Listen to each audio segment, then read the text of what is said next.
Madam ESTHER LUNGU, First Lady of the Republic of Zambia, the First Ladies from various African countries, Honorable Ministers, Senior Government officials, the Chairman of Merck and Chief Executive Officer of Merck Foundation, cooperating partners and members of the Diplomatic Corps, Senior Government officials, distinguished guests, ladies and gentlemen. Let me first start by congratulating Sierra Leone on their National Day. It is indeed a great day for Africa as a whole. On behalf of the Zambian government, the people, and indeed on my own behalf, I wish to begin by expressing my heartfelt condolences to the government of the Republic of Chad and the people of Chad on the sudden and tragic loss of my dear brother, His Excellency President Idris Deby. It is my sincere prayer that God Almighty may comfort the bereaved family and the First Lady, and indeed the entire nation during this very difficult time. I now wish to invite you, colleagues, to join me in observing a minute of silence in honor of our departed leader.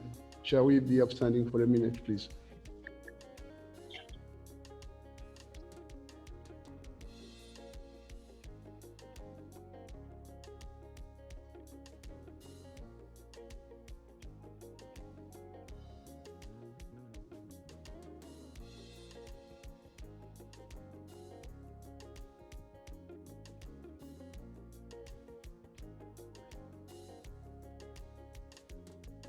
May the soul of our departed brother rest in eternal peace. Distinguished ladies and gentlemen, I am deeply honored to welcome you all to the 8th edition of Merck Foundation Africa Asia Luminary Virtual Conference 2021, being hosted by the Republic of Zambia and co-chaired by the First Lady of the Republic of Zambia, Mrs. ESTHER LUNGU, in partnership with the Merck Foundation. I'm deeply delighted that this virtual conference is coinciding with the 4th anniversary of Merck Foundation, our long-term strategic partner. To all the First Ladies in Africa who are currently actively involved with the Merck Foundation, I urge you to continue prioritizing human capital development through various capacity building programs which are aimed at supporting the work of the Ministries of Health in our respective countries. Madam First Ladies, distinguished ladies and gentlemen, as you all know, we were supposed to welcome you all to Zambia, but due to the COVID-19 pandemic, we could not conduct this very important conference physically. However, my government worked closely with Merck Foundation to make use of the new technologies to have this conference virtually held. With this, we have been afforded an opportunity to meet and discuss different strategies to overcome health and social challenges and find solutions to improve access to equitable and quality health care in our respective countries. This virtual platform has given an opportunity to more than 2,000 healthcare providers, policymakers, academia, and media from 70 countries to share experiences and learn lessons. This will help us to see how we can improve the lives of our people in line with the United Nations Agenda 2030 on sustainable development. As we do this, let us not forget that COVID-19 pandemic is real and we all need to adhere to the public health guidelines provided to us by our health experts in our various countries. I am confident that this platform will also help us to exploit partnership opportunities and introduce new frameworks for cooperation in the area of capacity building of healthcare workers and in collaboration with the Ministry of Health here in Zambia, Merck Foundation, and other ministries of health, governments, academia, research and healthcare societies, and indeed all institutions related to healthcare across the world. Madam First Ladies, distinguished ladies and gentlemen, as the population of Africa grows to almost 1.4 billion people, I urge African leaders and all of you to focus on building our healthcare capacity and train more and more healthcare providers in various specialties, to keep the African population healthy and productive. It is gratifying that the critical role of our health workers has been appreciated and re-emphasized during the COVID-19 pandemic, which is confronting the globe. We pay glowing tribute to them as our heroes and heroines who have consistently been at the battlefront of various public health threats and emergencies, and more so during this COVID-19 pandemic, which has continued to ravage nations. I now take this opportunity to salute all our health workers with lots of love and respect for their unwavering commitment in saving many lives in Zambia, the rest of Africa, and indeed the entire globe. I believe that stronger political commitment, purposeful and strategic partnerships are key to improving health outcomes and the well-being of all people in the world, especially in Africa.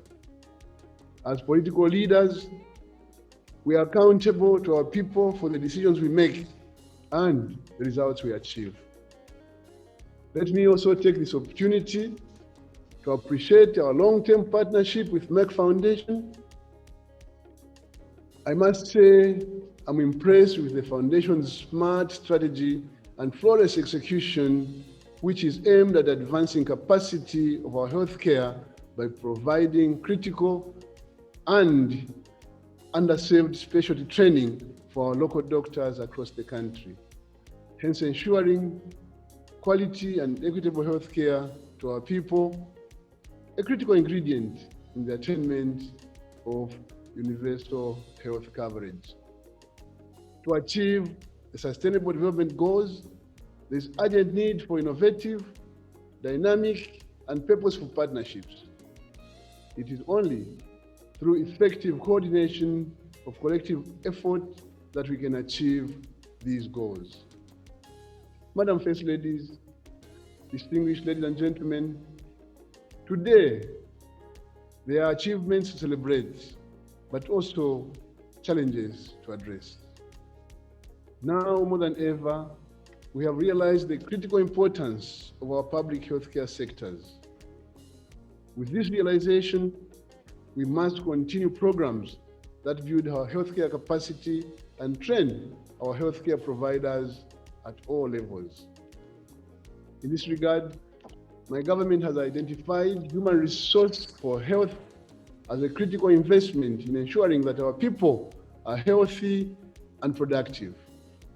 This resource is a prerequisite to our country's socio-economic transformation and is well articulated in our National Development Plan and the National Health Strategic Plan. I am happy and encouraged that Merck Foundation has partnered with African governments, including Zambia, to reshape our human capital development landscape. In Zambia, more than 85 Zambian doctors have been provided with specialized training in many fields, such as cancer, diabetes, hypertension, and women's health.